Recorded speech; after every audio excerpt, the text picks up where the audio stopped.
Hello.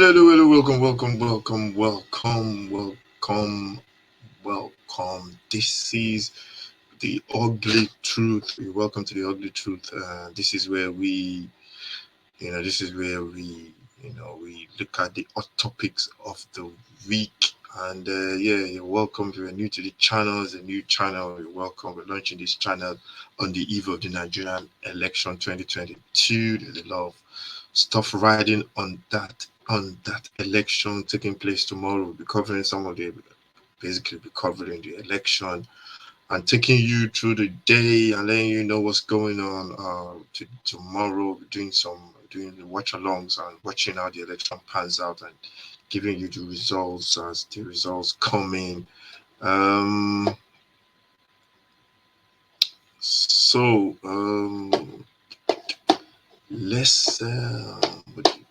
let's get into it quickly. Make sure you subscribe to the channel, like, share, all that kind of good stuff. This is the ugly truth, and we'll be looking into. So what are we gonna do this time? Now with hours to go for the election, we're going to be looking at the three front runners. There's a couple of political parties, but we're just going to be taking a look at the three front runners and how they stack up against each other and where can they win this election based on their experience. That's going to be the first thing we're doing. And secondly, we're going to look at the battlegrounds, the battle states where the battle will be won and lost. We're going to look at previous elections and see what happened in those states in this previous election. The rules of the election is the winner needs at least 25% in 24 of the 36 states. So it needs 25% in 24 of each of the 36 states to be declared the winner of the election. It's going to be interesting, and everyone will be looking forward to this from tomorrow morning. Let's get into it. So we're going to look at the three front runners of these elections. Uh, Three front runners of these elections are uh, uh, Peter Obi. Um, is he used to be with the PDP. Used to be with the PDP, and then he joined. Used to be with the PDP, then he joined the Labour Party. After joining the Labour Party, he was the presidential candidate with the PDP in the previous election, and then he moved to uh, to the Labour Party. He's somebody that's well liked in the party. He comes up with loads of stats. He used to be a business owner. He used to be a governor of a state in Enugu, and Anambra State. He used to be the governor of Anambra State, capital of Enugu. Capital of sorry, Anambra State is Enugu is the capital of Anambra State. So yeah, I think there's a lot of stuff that has been written about him.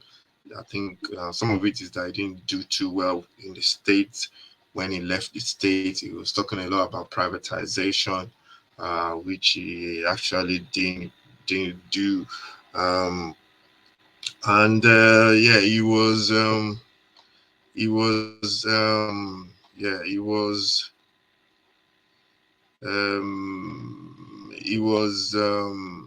very liked man as well. He was well liked, and he was somebody that that had a lot of business acumen. He's got business in, I think he got businesses in London as well.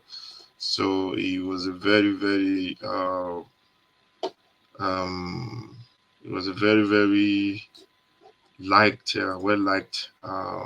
well liked president. Sorry, well liked man. He had a lot of people, a lot of good knowledge around him as well. He had a lot of good people around him that knows a lot about businesses and stuff. but he was the president. He was a governor in his role in government before. So yeah, he's somebody that when he talks, he comes up with loads of stats. He gives you loads of stats, percentages, and all that kind of stuff, which some people are saying those percentages can be fact checked.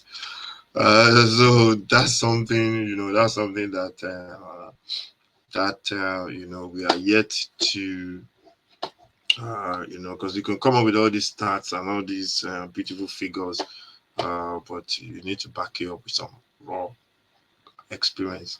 Then we go on to Abubakar Atiku. Abubakar Atiku in Nigeria is like basically like conflicts. No, not even conflicts.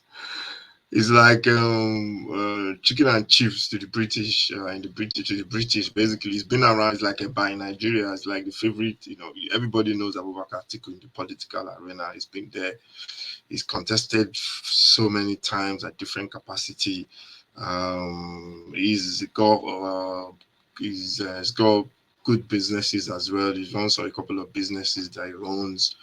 I think he used to be an assistant vice president at one point to Obasanjo, I think. And he's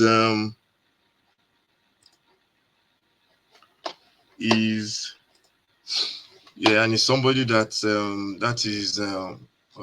somebody that really knows. Obviously, he's got the experience. That same Abubakar Atiku, he's got the experience. He's ruled the country before as a vice president. He's somebody that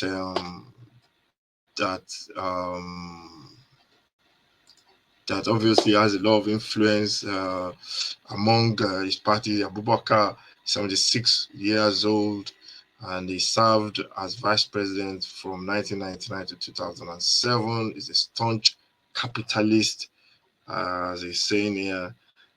Made his fortune investing in various sectors in the country. Tycoon has been investigated for corruption in the past, so he's got a little bit of a shady past. Many believe that Bubakar's presidential ambition might usurp an unofficial arrangement to rotate the presidency between Nigeria's northern and southern Nigeria. So apparently there's an agreement that the powers will come to the east this time around. There's an agreement, a gentleman's agreement, and I think yesterday I was watching it whereby some prominent leaders in the east said they went to see Abubakar Atiku about that agreement between East, that somebody from the East was going to be the president, and they said Abubakar Atiku was actually really open to that idea for the next president to come from the East in this, power sharing thing between North, East, and West, so and South. So that agreement, they said Abubakar actually agreed to it, and but I don't know where that one, the agreement didn't come to fruition because obviously there was a lot of infighting, and that's the political arena for you. I think that's politics in general. There's a lot of infighting going on, people with different agendas. So that's Abubakar Atiku. Let's see. What else? Then let's talk a little bit about Peter Obi. We've not talked about him. I didn't really say Peter Obi is a two-time former governor of Anambra State, so he was two-time, who has been touted as the credible alternative to the two major parties. Yeah, I think that's why people are going out for Peter Obi, because it's something new, something fresh, although it's still not that new to the establishment of politics in Nigeria, but it's new to the arena in terms of his own party. Obi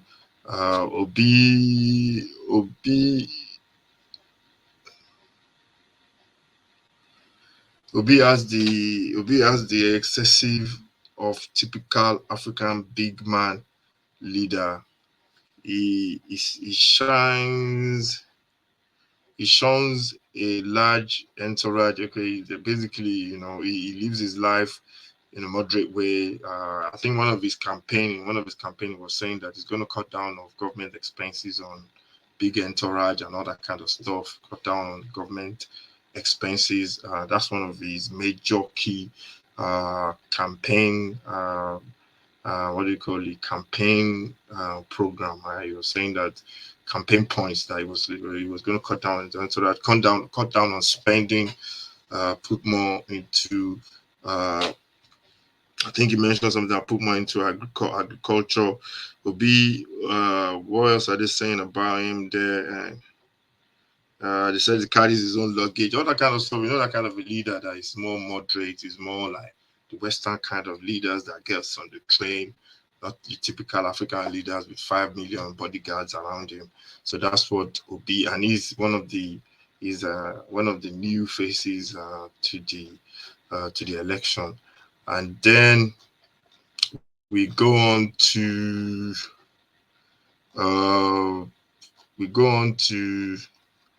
uh, the last one, which is Bola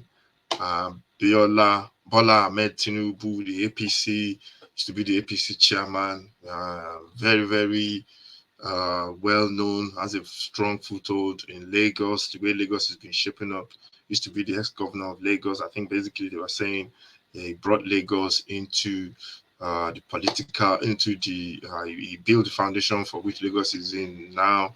It was all, he created a lot of jobs when he was in Lagos as well. Basically, he put in the blueprint for what Lagos is today. So he's got the experience in terms of running a big commercial city, the hub of business in Nigeria or even in Africa, Lagos. So he's got that experience behind him. But there's a lot of what do you call it? There's a lot of people that are saying, yeah, he's got his hands. He's like a father figure. It's like a godfather figure in Lagos. There's some people are saying he's too old. Some people are saying he's old. So there's a lot of stuff that people are talking about, which people don't. That people are saying that they need somebody new. So those are the three candidates. They've got their pros and cons. Atiku has been there before. He's been there. He's lost so many times. How many times are you going to lose before you actually give up? Obi, some people are saying it's too. For me, if he becomes the president, is he going to have enough seat in the House? Most of the House members, the House of Senate and Rep, are going to be basically PDP and APC members. He's going to have a lot of work on his hand to basically run the country and to pass laws and all that kind of stuff. So that's going to be very difficult for Obi if he wins. He's got his points as well because he's new, he's fresh. The youths, he wants to get youths on his side. Youths are on his side. Will the youths vote for him? That's a big question. So yeah, he's got a lot of stuff that he needs to carry along with him. Um, uh, um, um, Obi. And then Abubakar, uh, Abubakar, uh, um,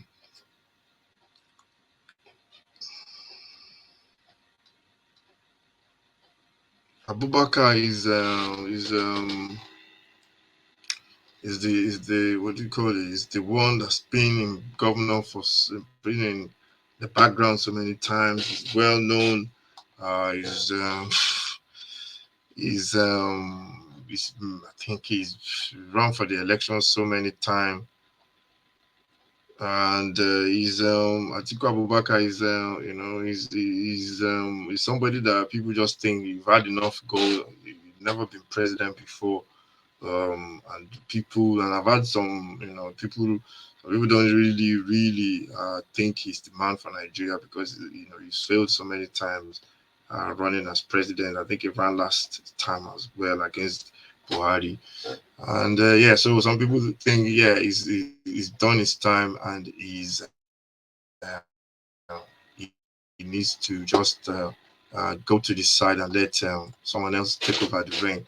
And so we look at the three runners and shakers for the election.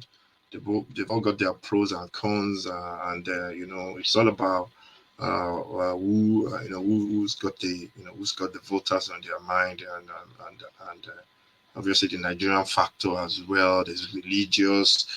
People tend to vote based on tribalism and religion, and obviously money as well. So those are the three factors that will pull people in different directions. And there's a lot of scarcity as well in terms of the new currencies. There's been stories about new currency scarcity in Nigeria. That will sway people as well, because people with no money, if you give them £200, 200, that'll be 2,000 naira.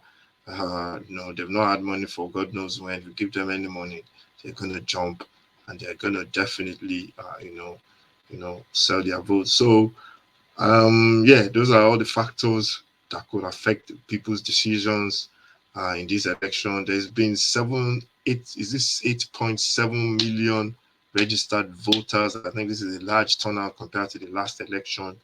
Um, and it's going to be interesting. It's going to be interesting how people will come out and vote.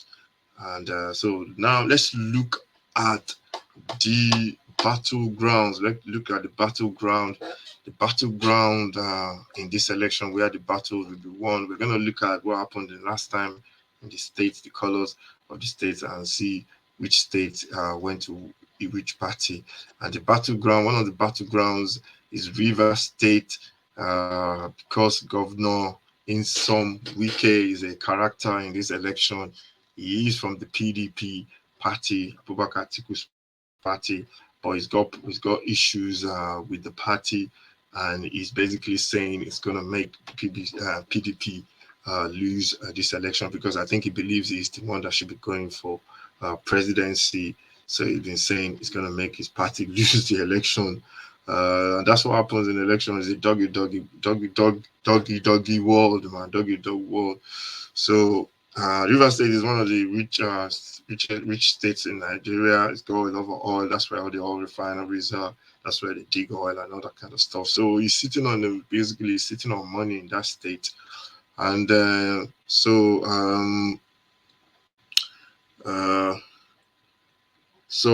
he's got that gripe against the PDP party. So he's going to make them pay, and that's going to be where the battleground is in the state. There's going to be a lot of trouble in that state between the PDP and obviously BK's got his own agenda.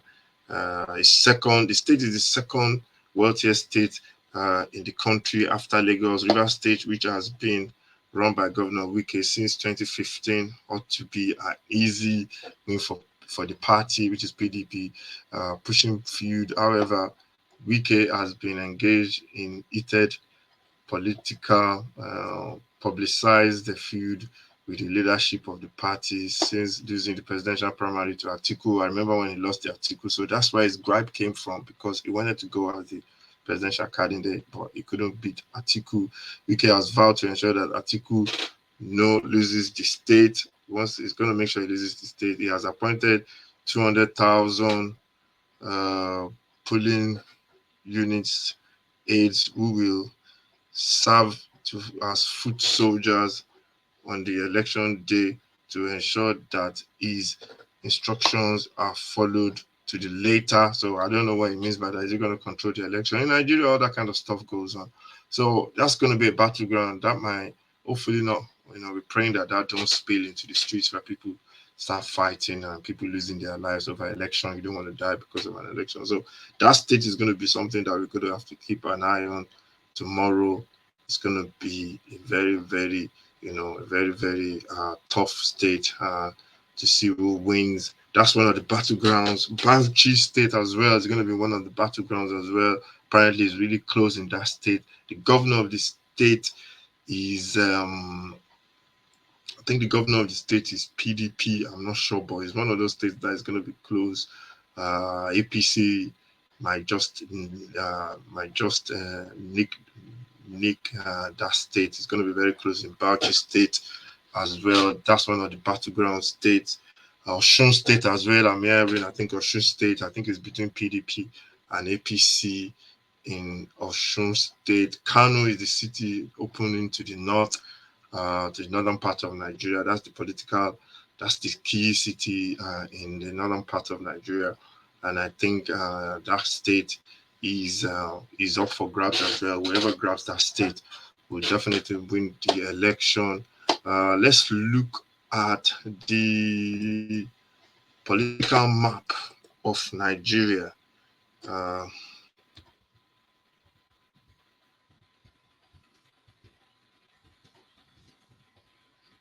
at the political map of Nigeria. Let's look at the political map of Nigeria, the colors. Um,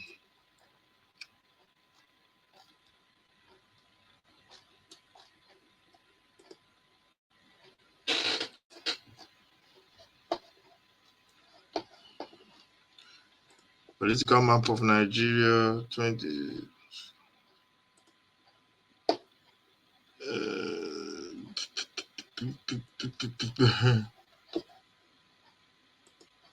Let's look at the political map of Nigeria. So far, political map of Nigeria.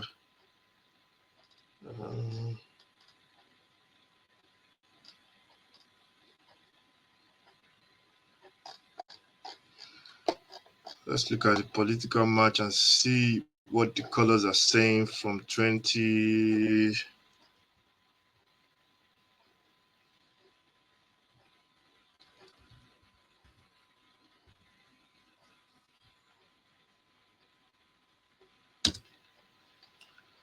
Political map of Nigeria 2019.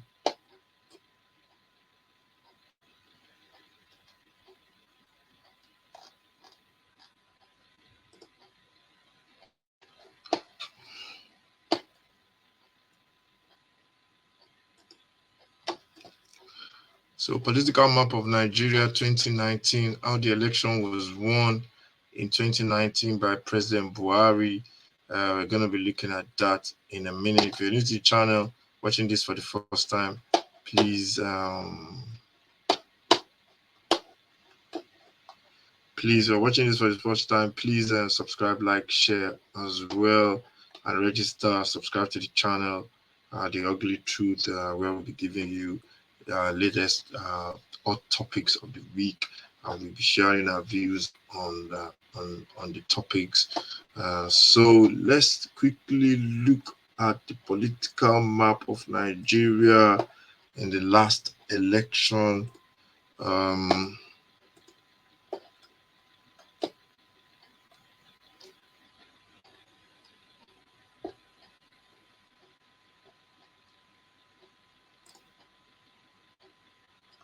Political map of Nigeria in the last election. You can see how the map is spread out. Green is for APC, PDP is the red.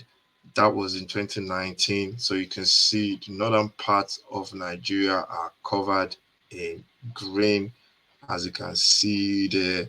And basically, that's the way Nigeria has been voting. It is more tribal, Muslim, Christian tend to vote for a Muslim candidate. Christian tends to vote for the Christian candidates. The Hausas, they've ruled Nigeria for a long time and they tend to stick together. So let's look at that map and see how the map was in 2019. You can see the greens are on the top up on the northern part of Nigeria, all the way to Lagos at the bottom there, green. Lagos, you can see the specks of green changing a little bit. But looking at this map, now you can see the way they vote. I think PDP, because they got Peter Obi. I think Peter Obi will take some of these reds. I think he's going to take some of these red states from PDP. So I think that's definitely going to be a concern for PDP, for Peter Obi. The only problem for Peter Obi is I don't think he will get enough votes in the northern part of Nigeria. One, and I don't think he will and that would be maybe and another thing is there's a lot of insecurity in the east as well. Some parts of Enugu and Imo states, people, I don't think people will be confident enough, or or brave enough to go out and vote, has been because there's been problems around those areas between people threatening the electoral officers. There have been people being shot as well.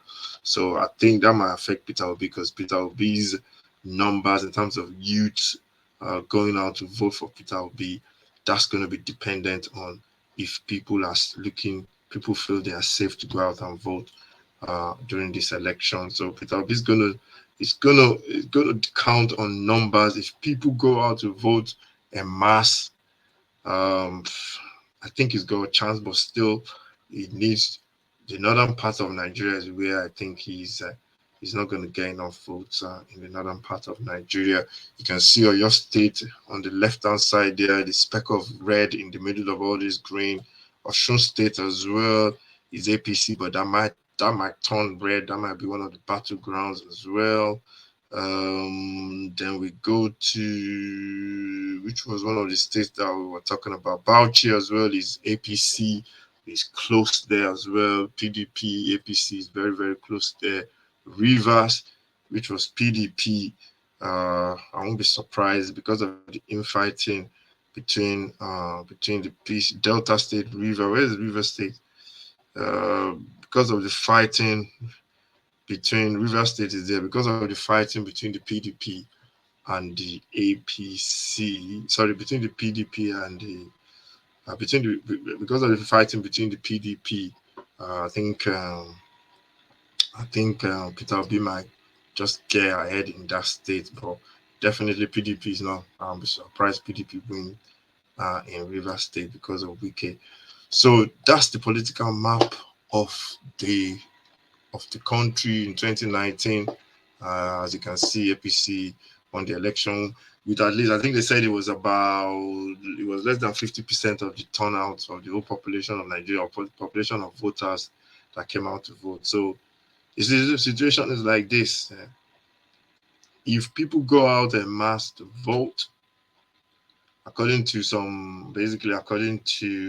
polls that's been going on, in terms of if people go out en masse to vote and people really go out, there's a large turnout. There's a possibility of Obi winning, but still I doubt that. But they say if people don't turn out and people don't go out to vote, that it might be a case of Bola Tinubu, uh, uh, Bola Ahmed Tinubu's hardcore voters go out and vote. And Nigeria is all about tribes, it's all about ethnicity, it's all about religion. That determines how people vote. I think if Obi wins this election, it's gonna make a statement. It's gonna send a statement that Nigeria is matured in their electoral process. If Obi should go out and win this election, that will send out a statement that Nigeria has come out. They've really matured. The people of Nigeria have really understand the power of their vote, and they are voting based on results. They are not just voting based on ethnicity or tribal or monetary. They are voting based on results. If you deliver, we keep you. If we don't deliver, we get you out. So I think that will make a big statement if this election, if Peter Obi wins this election. So he's the only one that I'll say, if he wins this election, that's gonna make me think Nigerians are really awake. The youths are really clued on into what they're doing. Because I still believe the youths don't know the power they have. I think during the NSAS situation, the youth basically got the country under lockdown. The country really open. The country really listened to the youths, and they had a lot of power then. The average age in Nigeria is, I think, 70% of the population of Nigeria is between 16 and 35, I think, or 35 or 40 or something like that. So they've got a lot of youthful population. So they need to go out and they need to vote, and they need to vote for who they think will make a change in Nigeria, at least start to make a change in Nigeria, because there's been a lot of stuff going on in the past, which you know Nigeria can continue. So looking forward to this election. It's going to be interesting. That's the map of the country. That's what we think. That's the way it is in 2019. I think looking at that map now, I wouldn't think there'll be any different. I think Peter Obi might just get a couple of states, and then I don't know the color. I think their color is basically maybe red, or maybe sorry yellow. So you might get a couple of states in there. Yeah. But tomorrow we'll be back tomorrow, and we'll be. I think what we want to do tomorrow is to get a map like this, and then as the results come in, we'll just be putting colors on it. I think that's what we'll do tomorrow. That would be really nice to do that. I don't know how we're gonna do it, but yeah, we're gonna have to find a way to do that. Yeah, I think that's what we're gonna do. We're gonna find a way to do that so we get the results. So thank you very much for watching. It's 30 minutes. We didn't mean for this to go for 30 minutes. This is the ugly truth. We're looking at the elections in Nigeria, 2023 elections, which is taking place tomorrow. Make sure you join me for that one tomorrow. We'll be doing a watch along, watching as the results come in. I'll be giving you updates as well as a new channel. Subscribe, like. This channel is all about news or topics of the week. We're gonna be doing hot topics of the week almost every week, and then we'll be putting our own thoughts on it. But we aim definitely to speak the truth, because that's what the channel is all about. We're gonna have a segment where there's gonna be a little bit of fun, a little bit of light jokes, so that's gonna come at the end of every show. We're still working on the details. So yeah, thank you very much for watching. Make sure you subscribe to the channel, and always speak the ugly truth, because that is what is gonna set you free. Free your mind. That's the motto, man. Free your mind. Thank you very much. Make sure you subscribe to the channel. I'll see you around next time. Take care and God bless.